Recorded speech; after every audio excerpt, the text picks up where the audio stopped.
No one did more damage in the modern era to the American experiment than Dwight Eisenhower. He was and is an American Quisling. Maybe he did start off as a simple Kansas farm boy, but that's not what he became. He betrayed the values of the founding fathers, which are rooted in a decent Christianity that respects and values other people.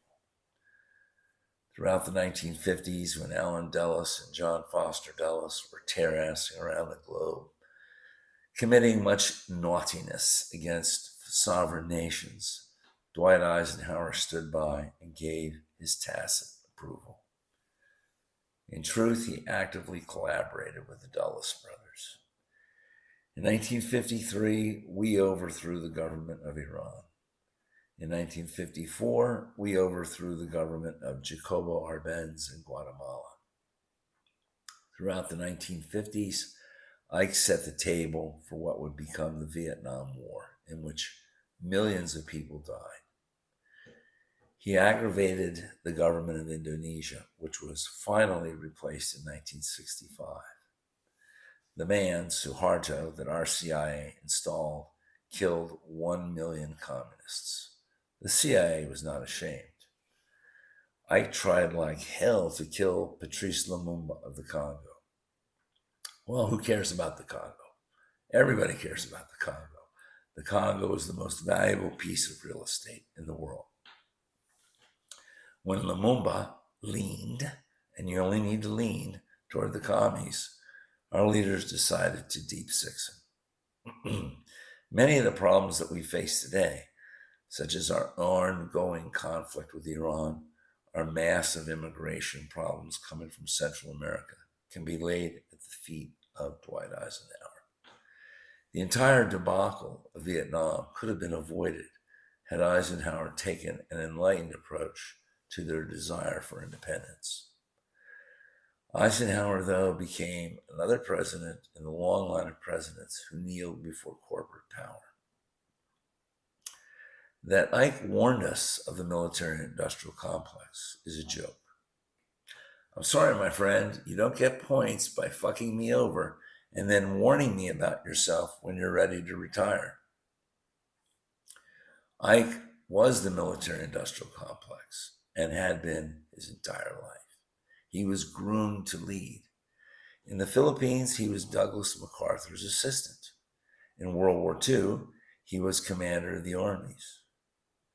For crying out loud, he was the president of the United States. In short, Ike was the military-industrial complex. When Joe McCarthy reported on communists at Fort Monmouth, what was Ike's response? Was Ike gratified that Joe McCarthy had exposed an espionage ring at Fort Monmouth? Not at all. Not only did Ike not appreciate McCarthy's efforts, he worked behind the scenes to destroy Joe McCarthy. What Joe McCarthy was really revealing to the American people was that our leaders were acting contrary to the positions they would state publicly, contrary to the dreams and aspirations of the American people, and contrary to the principles of the Founding Fathers as they embodied them in the Constitution. It is fair to say that the American people are primarily interested in the welfare of the American people, as they should be, as any citizen of any country should be regarding their own country. Ike betrayed the American people. Like Truman, like George C. Marshall, Ike bowed down to corporate interests. He and his ilk were globalists. In those days, we called them communists. Today, we understand more fully that there is no real difference between communism, fascism, crony capitalism, and corporate socialism. It's all the same. Ike placed corporate money above the welfare of the American people. He ruthlessly prosecuted an unnecessary and fruitless Cold War that expanded the government, enlarged the military, and enriched the corporations and their leaders far beyond what any actual war could produce. If Franklin Roosevelt was the architect of corporate tyranny, surely Dwight Eisenhower was its general contractor. He was an American Quisling.